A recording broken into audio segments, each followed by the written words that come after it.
Welcome to Business as a Magical Practice, where your business is the vehicle for your self-integration and soul evolution.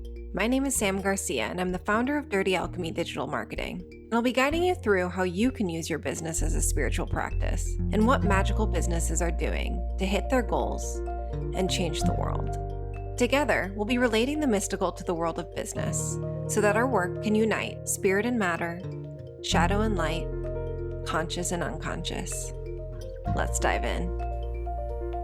Welcome back to Business as a Magical Practice. Today we're going to be talking about how to have quantum growth using non-attachment. And so what I consider one of my superpowers is cutting ties. My willingness to pick up and go.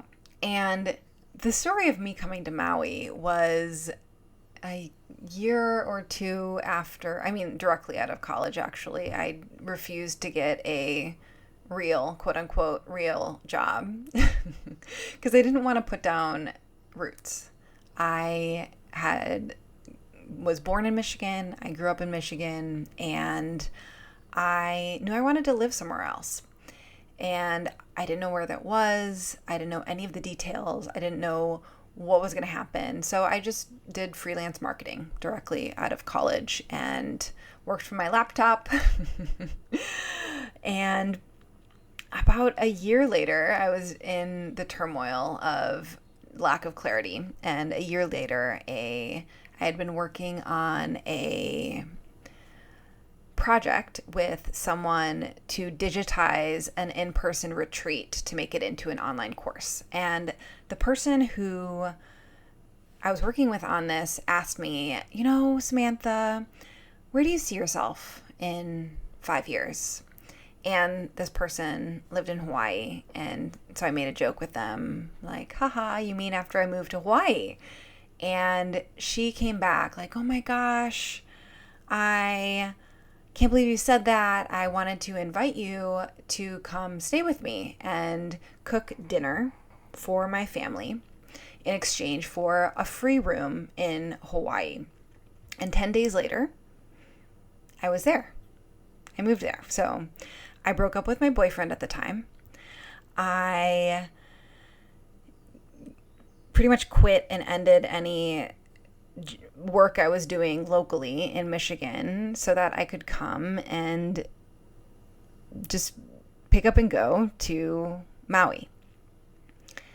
And I look back, and sure, that could have been an incredibly questionable decision. And sure, I was in my early 20s. But I look back at that and I see the power that is behind this. Because so many of us are actually holding ourselves back from what we actually want because of attachment.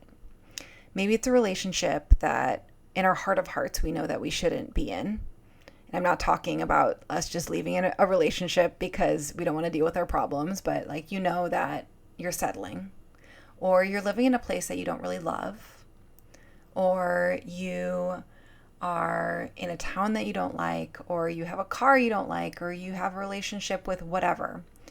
So many of us will settle because of attachment and with that convenience. And the truth is if you hate where you live, you can just move. If you hate your job, you can change it. But the little stories that we have in our head is that can never be so. And I know that especially in the relationship space, a lot of people are like, you take your problems wherever you go to, or you leave one relationship just to start the same problems in the next relationship. And totally get that. Like, you can move to paradise and still be depressed and hate yourself. Totally valid. But changing your external situation, while also knowing you have to shift the internal, has been the quickest thing for me to see quantum growth and quantum leaps in my life. We often want to just completely fix our lives by working within ourselves and as magical people. Like, of course, we know we live in a holographic universe and everything we change inside will ripple out. But the opposite is true too. Like, if we change our external environments, that will change our internal as well. That's why feng shui works. And I have an amazing episode with Amanda Gibby Peters. We'll link to it in the show notes. It's a great episode if you want to get into feng shui. Because really, once you are where you're at, once you're in the house that you want to be in the town that you want to be in, and the job that you want to be in, working with the clients that you want to work with, it is so much easier to address the bullshit. Because suddenly, if you're like, well, my life sucks because I live in Missouri, I don't know. When you move to New York or wherever your dream situation is, or Belize, suddenly, if your life sucks, like, you have to like really look at the root cause. Suddenly your brain can't just be pointing and blaming. It makes things so much clearer, so much easier. And of course, this is so much easier when you're single, for sure. This is so much easier without kids, for sure. When you don't have creatures or people, other humans, fur babies, relying on you to make incredibly responsible decisions. But you also see entire families deciding to move into an RV because they have had a lifelong dream of road tripping across America. But the excuse was they couldn't do it with their kids. And now there's more and more people showing amazing examples of this. So, your first assignment with this is, what lies are you telling yourself?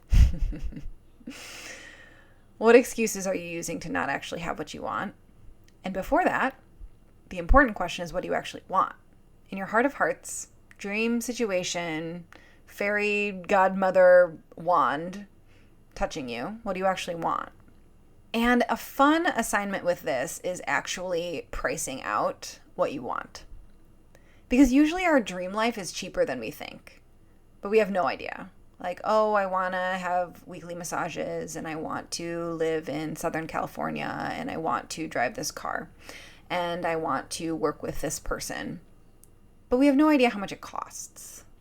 And usually once you actually line by line, write out what you want and price it out, know so clearly how much it would take and how long it would take to save for a down payment on that multi-million-dollar home in the Bay Area, I don't know. It is usually cheaper than we think. So for example, I live in a 2-bedroom apartment on Maui that is a 4-minute walk from a stunning beach, like everything you would think of for a Maui beach. Really close to a tourist area. So in a downtown area, quote unquote downtown. This is not like New York downtown. And it is $2,250 a month. So $2,250 a month. For some people, that sounds just nuts. That sounds crazy. Like, why would I ever pay that much? But for anyone who lives in the Bay Area or Southern California or New York, that's going to sound like a fucking steal. Like, are you joking? You live in a 2-bedroom apartment that is walking distance from a beach and walking distance from downtown. Because I have friends, I was having this conversation just the other week with some friends, and they're paying for a 2-bedroom in the Bay Area $4,000 a month. And that was at a quote unquote COVID deal. So often we don't actually know what the pricing of our dreams are, and therefore we can't actually plan for it.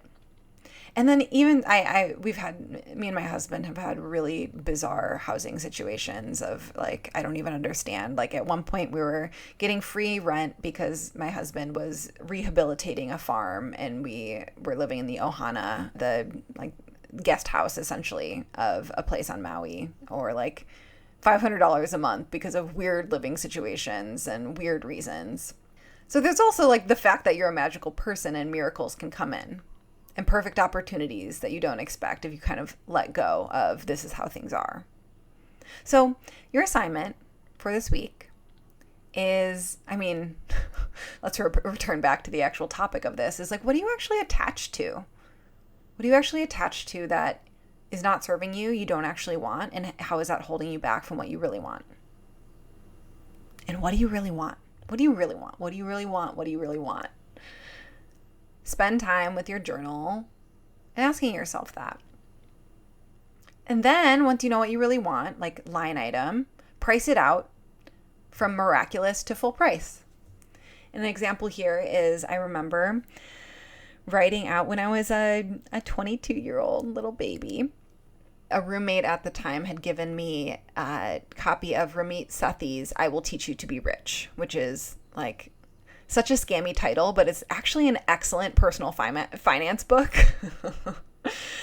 And so I was reading my first personal finance book, and one of the things he does is, I don't remember the exact question, and you can probably look it up, but it essentially along the lines of, what does being rich mean for you? Or what does a rich life mean for you? And one of the things on my list was having fresh flowers in my house every day. Like, that felt really rich. Eating organic food, that felt really rich. And you can go and price that out of like how much would going to a grocery store and buying flowers or getting a flower delivery service, what would that actually look like? But then the other version of this and how it actually manifested was moving to Maui and living on a property that had flowers growing everywhere. So I could literally just go outside and pick a bouquet of flowers and pick fruit off the tree. And one of our neighbors grew a bunch of organic vegetables in their garden and getting stuff from them.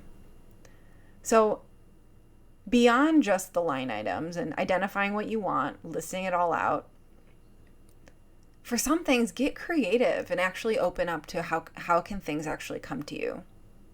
Because it could just be you go to the store and you buy flowers. Or it could be you end up living in a place where you can just walk outside once a week and pick your own bouquet. So that's all for today, folks. This was a fun one for me. I would love to hear what's on your list. And like, if you're willing to share, what are you attached to and what are you having a hard time letting go of? And of course, if this podcast is something you love, I invite you to, or you have gotten any benefit from listening, we would so appreciate if you would subscribe. Just click that little button on whatever app you're listening on and rate and review. So when you rate and review the podcast, it helps the podcast algorithm to get it to more people. So if you can just take 30 seconds right now, definitely pull over if you're driving and leave a rating and review. We'd be incredibly grateful. And of course, I love reading them. And I'll see you next week. Have a good one, y'all.